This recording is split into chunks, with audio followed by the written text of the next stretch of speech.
श्री गणेशाय नमः। ओम नमः शिवाय। हर हर महादेव। तो आगे की कथा प्रारंभ करते हैं। अथाष्ट त्रिंशो अध्याय। श्री काली का शंखचूड़ के साथ महान युद्ध। आकाशवाणी सुनकर काली का शिव के पास आकर युद्ध का वृत्तांत बताना। सनत कुमार बोले, हे व्यास, महादेवी ने युद्ध स्थल में पहुंचते ही सिंहनाद किया। देवी के उस नाद से दानव मूर्छित हो गए। भगवती ने बार बार अश्व अट्टहास किया। वे मद्यपान करने लगी तथा युद्ध भूमि में नृत्य करने लगी। इस प्रकार उग्र दृष्टा, उग्र दंडा, कोटवी आदि भी मधुपान करने लगी। अन्य देवियां भी युद्ध क्षेत्र में मधुपान और नृत्य करने लगी। उस समय गणों एवं देवताओं के दल में महान कोलाहल उत्पन्न हो गया और सभी देवता तथा गण तीव्र गर्जन करते हुए हर्षित हो रहे थे। तब शंखचूड़ काली को देखकर शीघ्र ही संग्राम भूमि में आया। जो दानव भयभीत हो रहे थे उन्हें राजा ने अभयदान दिया। काली ने प्रलयाग्नि के सम की शिखा के समान आग्नेयास्त्र चलाया। तब शंखचूड़ ने अपने वैष्णवास्त्र से शांत कर दिया। उन देवी ने शीघ्र ही उसके ऊपर नारायणास्त्र का प्रयोग किया। वह अस्त्र दानव को प्रतिकूल देखकर जब बढ़ने लगा तब प्रलयाग्नि की शिखा के समान उस अस्त्र को अपनी ओर आता देखकर वह पृथ्वी पर दंड की भांति गिर पड़ा और गिरकर बारंबार उसे प्रणाम करने लगा। दानव को इस प्रकार विनम्र देखकर वह अस्त्र शांत हो गया। तब उन देवी ने मंत्रपूर्वक ब्रह्मास्त्र चलाया। जलते हुए उस ब्रह्मास्त्र को देखकर उसे प्रणाम कर वह पृथ्वी पर खड़ा हो गया। दानवेंद्र ने इस प्रकार ब्रह्मास्त्र से भी अपनी रक्षा की। इसके बाद दानवेंद्र क्रोधित हो बड़े वेग से धनुष चढ़ाकर देवी पर मंत्रपूर्वक दिव्यास्त्र छोड़ने लगा। देवी भी विशाल मुख फैलाकर संग्राम में समस्त शस्त्र खा गई और अट्टहास पूर्वक गरजने लगी, जिससे दानव भयभीत हो उठे। तब उस दानव ने 100 योजन विस्तार वाली अपनी शक्ति से काली पर प्रहार किया, किंतु उन देवी ने दिव्यास्त्रों से उस शक्ति के 100 टुकड़े कर दिए। तब उसने चंडिका पर वैष्णवास्त्र चलाया, किंतु काली ने महेशास्त्र से उसे निष्फल कर दिया। इस प्रकार बहुत काल पर्यंत उन दोनों का परस्पर युद्ध होता रहा। देवता एवं दानव दर्शक बनकर उस युद्ध को देखते रहे। उसके बाद युद्ध में काल के समान क्रुद्धोही महादेवी ने रोषपूर्वक मंत्र से पवित्र किया हुआ पशुपतास्त्र ग्रहण किया। उसको चलाने के पूर्व ही उसे रोकने के लिए आकाशवाणी हुई, हे देवी, आप क्रोधपूर्वक इस अस्त्र को शंखचूड़ पर मत चलाइए। हे चंडिके, इस अमोघ पशुपतास्त्र से वीर शंखचूड़ की मृत्यु नहीं होगी, अतः कोई अन्य उपाय सोचिए। यह सुनकर भद्रकाली ने उस अस्त्र को नहीं चलाया। वे भूख से युक्त होकर लीलापूर्वक 100 लाख दानवों का भक्षण कर गई। वे भयंकर देवी शंखचूड़ को खाने के लिए वेगपूर्वक दौड़ी। तब दानव ने दिव्य रौद्रास्त्र से उन्हें रोक दिया। इसके बाद दानवेंद्र ने कुपित होकर शीघ्र ही ग्रीष्मकालीन सूर्य के सदृश तीक्ष्ण धार वाला तथा अत्यंत भयंकर खड़ग चलाया। तब काली उस प्रज्वलित खड़ग को अपनी ओर आता देखकर रोषपूर्वक अपना मुख फैलाकर उसके देखते ही देखते उसका भक्षण कर गई। इस प्रकार उसने और भी बहुत से दिव्यास्त्रों का प्रयोग किया, किंतु भगवती ने उसके सभी अस्त्रों के पूर्व 100 खंड कर दिए। पुनः महादेवी उसे खाने के लिए बड़े वेग से दौड़ी। तब सर्वसिद्धेश्वर वह दानवराज अंतर ध्यान हो गया। काली ने उस दानव को ना देखकर बड़े वेग से अपनी मुष्टि के द्वारा उसके रथ को नष्ट कर दिया तथा सारथी को मार डाला। इसके बाद उस मायावी शंखचूड़ ने बड़ी शीघ्रता से युद्ध स्थल में प्रकट होकर प्रलयाग्नि की शिखा के समान जलते हुए चक्र से भद्रकाली पर प्रहार किया। देवी ने उस चक्र को अपने बाएं हाथ से लीलापूर्वक पकड़ लिया और बड़े क्रोध के साथ शीघ्र ही अपने मुख से उसका भक्षण कर लिया। देवी ने अत्यंत क्रोधपूर्वक बड़े वेग से मुष्टि का द्वारा उस पर प्रहार किया, जिससे वह दानव चक्कर काटने लगा और मूर्छित हो गया। वह प्रतापी क्षण भर में चेतना प्राप्त कर पुनः उठ गया और उनके प्रति माता का भाव रखने के कारण उसने उनके साथ बाहु युद्ध नहीं किया। देवी ने उस दानव को पकड़कर बारंबार घुमाकर बड़े क्रोध के साथ वेगपूर्वक ऊपर को फेंक दिया। वह प्रतापी शंखचूड़ बड़े वेग से ऊपर गया और पुनः नीचे गिरकर भद्रकाली को प्रणाम कर स्थित हो गया। तत्पश्चात प्रसन्नचित्त वह दानव श्रेष्ठ रत्न निर्मित विमान पर सवार हुआ और सावधान होकर युद्ध के लिए उद्यत हुआ। काली भी क्षुधातुर हो दानवों का रक्तपान करने लगी। इसी बीच वह आकाशवाणी हुई कि हे ईश्वरी, अभी तक इस रण में महान उद्यत एवं गर्जना करते हुए 1 लाख दानव शेष हैं, अतः आप इनका भक्षण करें। हे देवी, आप संग्राम में इस दानवराज के वध का विचार न कीजिए। शंखचूड़ आपसे अवध्य है, ये निश्चित है। आकाश मंडल से निकली हुई इस वाणी को सुनकर देवी भद्रकाली बहुत से दानवों का मांस एवं रुधिर खा पी कर शिवजी के पास आ गई और आद्योपांत युद्ध का सारा वृत्तांत पूर्वापर क्रम से उन्होंने उनसे निवेदन किया। इस प्रकार श्री शिव महापुराण के अंतर्गत द्वितीय रुद्र संहिता के पंचम युद्ध खंड में शंखचूड़ वध के अंतर्गत काली युद्ध वर्णन नामक 38वां अध्याय पूर्ण हुआ। शिव और शंखचूड़ के महाभयंकर युद्ध में शंखचूड़ के सैनिकों के संहार का वर्णन। व्यास जी बोले, हे महाप्राज्ञ, भद्रकाली के वचन को सुनकर शिव जी ने क्या कहा और क्या किया उसे आप तत्वतः कहिए, मुझे सुनने की बड़ी उत्सुकता है। सनत कुमार बोले, काली के द्वारा कहे गए वचन को सुनकर महान लीला करने वाले कल्याणकारी परमेश्वर शंभु उन काली को आश्वस्त करते हुए हंसकर कहने लगे। तत्व विशारद शिवजी आकाशवाणी को सुनकर अपने गणों को लेकर स्वयं युद्ध स्थल में गए। वीरभद्रादि गणों एवं अपने समान भैरवों तथा क्षेत्रपालों को साथ में लिए हुए महावृषभ पर आरूढ़ होकर महेश्वर वीर रूप धारण कर युद्ध भूमि में पहुंचे। उस समय वे रुद्र मूर्तिमान काल ही प्रतीत हो रहे थे। शंखचूड़ ने शिवजी को देखकर विमान से उतरकर परम भक्तिपूर्वक भूमि में गिरकर सिर से उन्हें दंडवत प्रणाम किया। उन्हें प्रणाम करके वह योग मार्ग से पुनः विमान पर चढ़ा और शीघ्र ही उसने कवच धारण कर धनुष बाण उठा लिया। उसके बाद शिव तथा उन दानवों का 100 वर्ष पर्यंत घनघोर युद्ध होता रहा, जिसमें निरंतर वर्षा करते हुए मेघों के समान बाणों की वर्षा हो रही थी।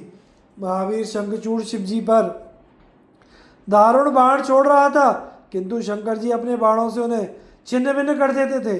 दुष्टों को दंड देने वाले तथा सज्जनों के रक्षक विरूपाक्ष महारुद्र ने अत्यंत क्रोधपूर्वक अपने शस्त्र समूहों से उसके अंगों पर प्रहार किया। उस दानव ने भी वेगपूर्वक होकर अपने तीक्ष्ण तलवार एवं ढाल लेकर शिवजी के श्रेष्ठ वाहन वृषभ के सिर पर प्रहार किया। वृषभ पर प्रहार किए जाने पर शंकर जी ने तीक्ष्ण धार वाले छुरे से लीलापूर्वक शीघ्र ही उसके खड़ग एवं अति उज्जवल ढाल को काट दिया। तब ढाल के कट जाने पर उस दानव ने शक्ति चलाई, किंतु शिवजी ने अपने बाण से सामने आई हुई उस शक्ति के 2 टुकड़े कर दिए। तब क्रोध से व्याकुल दानव शंखचूड़ ने चक्र से प्रहार किया, किंतु शिवजी ने सहसा अपनी मुष्टि के प्रहार से उसे भी चूर्ण कर दिया। इसके बाद उसने शिवजी पर बड़े वेग से गदा से प्रहार किया, किंतु शिवजी ने उसे भी छिन्न भिन्न कर दिया। तब क्रोध से व्याकुल दानवेश्वर शंखचूड़ हाथ में परशु लेकर बड़े वेग से शिवजी की ओर दौड़ा। शंकर ने बड़ी शीघ्रता से लीलापूर्वक अपने बाण समूहों से हाथ में परशु लिए उस असुर को आहत कर पृथ्वी पर गिरा दिया। तत्पश्चात थोड़ी देर में वह सचेत होकर रथ पर आरूढ़ हो दिव्य आयुध एवं बाण धारण कर समस्त आकाश मंडल को व्याप्त कर शोभित होने लगा। उसे अपनी ओर आता हुआ देखकर शिवजी ने आदरपूर्वक डमरू बजाया और धनुष की प्रत्यंचा की दुस्सह ध्वनि की। प्रभु गिरीश ने श्रृंगनाद के द्वारा सारी दिशाएं पूरित कर दी और स्वयं असुरों को भयभीत करते हुए गर्जना करने लगे। नंदीश्वर ने हाथी के महागर्व को छुड़ा देने वाले महानादों से सहसा पृथ्वी, आकाश तथा 8 दिशाओं को पूर्ण कर दिया। महाकाल ने बड़ी तेजी से दौड़कर अपने दोनों हाथों को पृथ्वी एवं आकाश पर पटक दिया, जिससे पहले के शब्द तिरोहित हो गए। इसी प्रकार उस महायुद्ध में क्षेत्रपाल ने अशुभ सूचक अट्टहास किया तथा भैरव ने भी नाद किया। युद्ध स्थल में महान कोलाहल होने लगा और गणों के मध्य में चारों ओर सिंह गर्जना होने लगी। उन महाभयदायक एवं कर्कश शब्दों से सभी दानव व्याकुल हो उठे। महाबलवान दानवेंद्र उसे सुनकर अत्यंत क्रुद्ध हो उठा। जब शिवजी ने कहा, अरे दुष्ट, खड़ा रहे, खड़ा रहे, उसी समय देवताओं एवं गणों ने भी शीघ्र ही जय जयकार की। इसके बाद महाप्रतापी दंभपुत्र ने आकर ज्वालामाला के समान अत्यंत भीषण शक्ति शिवजी पर चलाई। क्षेत्रपाल ने अग्नि ज्वाला के समान आती हुई उस शक्ति को बड़ी शीघ्रता से युद्ध में आगे बढ़कर अपने मुख से उत्पन्न उल्का से उसे नष्ट कर दिया।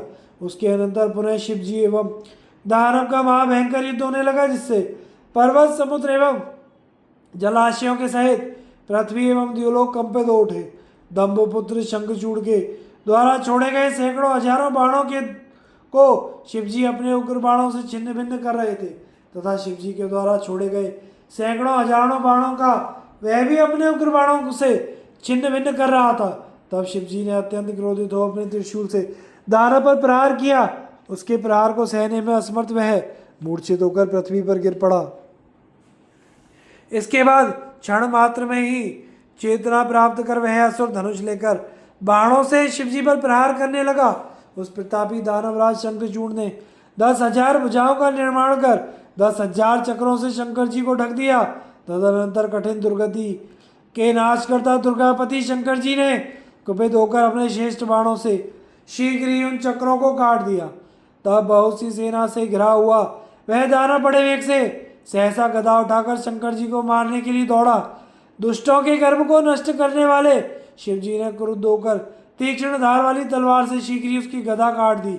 तब अपनी गदा के छिन्न भिन्न हो जाने पर उस दानव को बड़ा क्रोध उत्पन्न हुआ और उस तेजस्वी ने शत्रुओं के लिए असह्य अपना प्रज्वलित त्रिशूल धारण किया। शिवजी ने हाथ में त्रिशूल लेकर आते हुए उस सुदर्शन धनुजेश्वर के हृदय में बड़े वेग से अपने त्रिशूल से प्रहार किया। तब त्रिशूल से विदीर्ण शंखचूड़ के हृदय से एक पराक्रमी शेष पुरुष निकला और खड़े रहो इस प्रकार कहने लगा। उसके निकलते ही शिवजी ने हंसकर शीघ्र ही अपने खड़ग से उसके शब्द करने वाले भयंकर सिर को काट दिया, जिससे वह पृथ्वी पर गिर पड़ा। इधर काली ने अपना उग्र मुख फैलाकर बड़े क्रोध से अपने दांतों से उन असुरों के सिरों को पीस कर चबाना प्रारंभ कर दिया। इसी प्रकार क्षेत्रपाल भी क्रोध में भरकर अनेक असुरों को खाने लगे।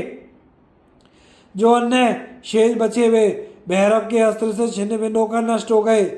वीरभद्र ने क्रोधपूर्वक दूसरे बहुत से वीरों को नष्ट कर दिया एवं नंदीश्वर ने अन्य बहुत से देव शत्रु असुरों को मार डाला। इसी प्रकार उस समय शिवजी के बहुत से गणों ने देवताओं को कष्ट देने वाले अनेक दैत्यों तथा असुरों को नष्ट कर दिया। इस प्रकार उसकी बहुत सी सेना नष्ट हो गई और भय से व्याकुल हुए अनेक दूसरे वीर भाग गए। इस प्रकार श्री शिव महापुराण के अंतर्गत द्वितीय रुद्र संहिता के पंचम युद्ध खंड में शंखचूड़ सैन्य वध वर्णन नामक 39वां अध्याय पूर्ण हुआ। अथ 44वां अध्याय शिव और शंखचूड़ का युद्ध। आकाशवाणी द्वारा शंकर को युद्ध से विरत करना। विष्णु का ब्राह्मण रूप धारण कर शंखचूड़ का कवच मांगना। कवचहीन शंखचूड़ का भगवान शिव द्वारा वध। सर्वत्र हर्षोल्लास।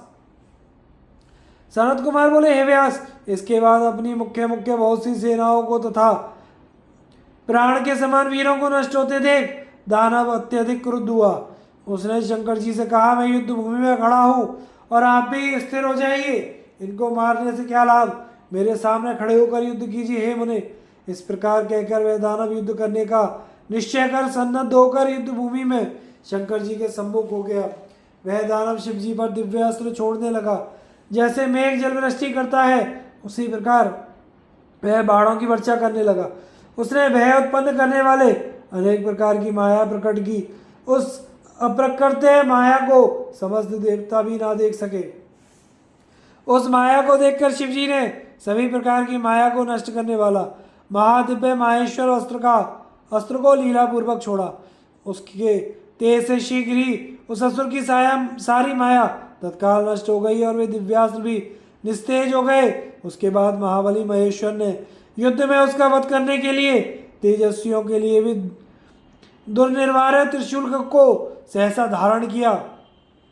उसी समय उन्हें रोकने के लिए आकाशवाणी हुई, हे शंकर, इस समय आप त्रिशूल मत चलाइए, मेरी प्रार्थना सुनिए। हे ईश, आप क्षण मात्र में सारे ब्रह्मांड को नष्ट करने में समर्थ हैं। तब इस समय एक शंखचूड़ दानव के वध की क्या बात, फिर भी आप स्वामी को वेद मर्यादा नष्ट नहीं करनी चाहिए। हे महादेव, उसे सुनिए और सत्य रूप से सफल कीजिए। जब तक इसके हाथ में विष्णु का परम उग्र कवच है और जब तक इसकी पतिव्रता स्त्री का सतीत्व है तब तक हे शंकर शंखचूड़ की जरा एवं मृत्यु नहीं हो सकती। हे नाथ, ब्रह्मा के इस वचन को आप सत्य कीजिए। इस आकाशवाणी को सुनकर वैसा ही होगा। इस प्रकार शंकर जी के कहने पर उसी समय शिव जी की इच्छा से सज्जनों के रक्षक विष्णु वहां आए और शंकर जी ने उन्हें आज्ञा दी। तब मायावियों में श्रेष्ठ विष्णु वृद्ध ब्राह्मण का वेश धारण कर शंखचूड़ के पास जाकर उससे कहने लगे। वृद्ध ब्राह्मण बोले, हे दानवेंद्र, इस समय आपके पास आए हुए मुझ ब्राह्मण को भिक्षा प्रदान कीजिए। मैं इस समय दीन वत्सल से स्पष्ट नहीं कहूँगा, प्रतिज्ञा के बाद मैं आपसे कहूँगा, तब आप उसे देकर अपनी प्रतिज्ञा सत्य करेंगे। तब राजा ने प्रसन्नमुख हो हाँ ऐसा कह दिया। इसके बाद उन्होंने छल से कहा, मैं आपका कवच चाहता हूँ। इसे सुनकर ब्राह्मण भक्त तथा सत्यभाषी दानवराज ने अपने प्राणों के समान दिव्य कवच ब्राह्मण को दे दिया। इस प्रकार विष्णु ने माया से उससे कवच ले लिया और शंखचूड़ का रूप धारण करवे तुलसी के पास गए, जहाँ माया विशारद विष्णु ने देव कार्य की सिद्धि के निमित्त उसके साथ रमण किया। इसी बीच प्रभु विष्णु ने शिव जी को अपने वचन के पालन के निमित्त प्रेरित किया। तब शंखचूड़ का वध करने के लिए शंकर ने अपना प्रज्वलित शूल धारण किया।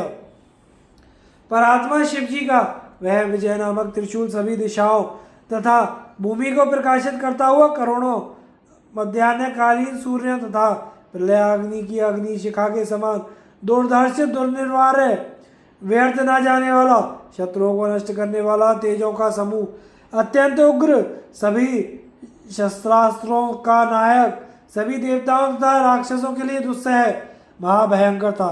लीला पूर्वक सारे ब्रह्मांड को नष्ट करने के लिए तत्पर होकर चलता हुआ वह त्रिशूल एकत्र हो वहां स्थित था। शिव जी का वह त्रिशूल 1000 धनुष लंबा 100 हाथ चौड़ा था। जीव एवं ब्रह्म के स्वरूप नित्य रूप तथा किसी के द्वारा भी निर्मित न किए हुए उस त्रिशूल ने आकाश मंडल में चक्कर काटते हुए शीघ्र ही शिव जी की आज्ञा से शंखचूड़ के सिर पर गिरकर उसे क्षण मात्र में भस्म कर दिया। हे विप्र, इसके बाद वह त्रिशूल पुनः अपना कार्य समाप्त कर मन के वेग के समान वेग से आकाश मार्ग से शिव जी के पास चला गया। उस समय स्वर्ग में दुंदुभियां बजने लगी, गंधर्व तथा किन्नर गाने लगे, मुनि तथा देवता प्रसन्न हो उठे और अप्सराएं नाचने लगी। शिव जी के ऊपर निरंतर फूलों की वर्षा होने लगी तथा विष्णु ब्रह्मा एवं इंद्र आदि देवगण शिव जी की प्रशंसा करने लगे। इस प्रकार दानवेंद्र शंखचूड़ शिव जी की कृपा से शाप मुक्त हो गया और अपने पूर्व रूप को प्राप्त हो गया। शंखचूड़ की अस्थियों से एक प्रकार की शंख जाति प्रकट हुई। शंख का जल शंकर जी के अतिरिक्त अन्य सभी देवताओं के लिए प्रशस्त माना गया है, विशेषकर विष्णु एवं लक्ष्मी के लिए तथा उनके संबंधियों के लिए तो शंख का जल महाप्रिय है, किंतु हे महामुने वह शंकर जी को प्रिय नहीं है। इस प्रकार शिव जी शंखचूड़ का वध कर अति प्रसन्न हो वृषभ पर आरूढ़ हो उमा स्कंद एवं अपने गणों के साथ शिवलोक को चले गए। विष्णु वैकुंठ को चले गए, श्री कृष्ण भी स्वस्थ हो गए और देवता अपना अपना अधिकार पा गए और परम आनंद से युक्त हो गए। सारा संसार अत्यंत शांत हो गया, संपूर्ण जल विघ्न रहित हो गया, आकाश स्वच्छ हो गया तथा संपूर्ण पृथ्वी मंगलमय हो गई। हे व्यास, इस प्रकार मैंने शिव जी का चरित्र कह दिया, जो आनंद प्रदान करने वाला, सारे दुखों को दूर करने वाला, सभी कामनाओं को पूर्ण करने वाला, धन्य यश तथा आयु को बढ़ाने वाला, समस्त विघ्नों को नष्ट करने वाला, भुक्ति एवं मुक्ति को प्रदान करने वाला एवं समस्त कामनाओं का फल देने वाला है। जो बुद्धिमान मनुष्य शंकर के इस चरित्र को नित्य सुनता सुनाता पढ़ता है अथवा पढ़ाता है, वह इस लोक में धन धान्य सुख तथा सुख प्राप्त करता है और सभी कामनाओं को विशेषकर से भक्ति को प्राप्त करता है। इसमें संदेह नहीं है, अतुलनीय है। सभी उपद्रवों का नाश करने वाले, परम ज्ञान उत्पन्न करने वाले तथा शिव के प्रति भक्ति की वृद्धि करने वाले, आख्यान को सुनने वाले, ब्राह्मण तेज से युक्त, क्षत्रिय विजयी, वैश्य धन से संपन्न, शूद्र श्रेष्ठता को प्राप्त करता है। इस प्रकार श्री शिव महापुराण के अंतर्गत द्वितीय रुद्र संहिता के पंचम युद्ध खंड में शंखचूड़ वध वर्णन नामक 40वां अध्याय पूर्ण हुआ। तो आगे की कथा का वर्णन हम अगले भाग में करेंगे, जिसमें हम आपको बताएंगे कि भगवान विष्णु द्वारा तुलसी का शीलहरण, भगवान शंकर जी द्वारा तुलसी को सांत्वना, शालिग्राम की उत्पत्ति तथा उसका महात्म्य तथा अंधकासुर के जन्म की कथा। कथा को सुनते रहिए, चैनल को सब्सक्राइब कीजिए। हर हर महादेव।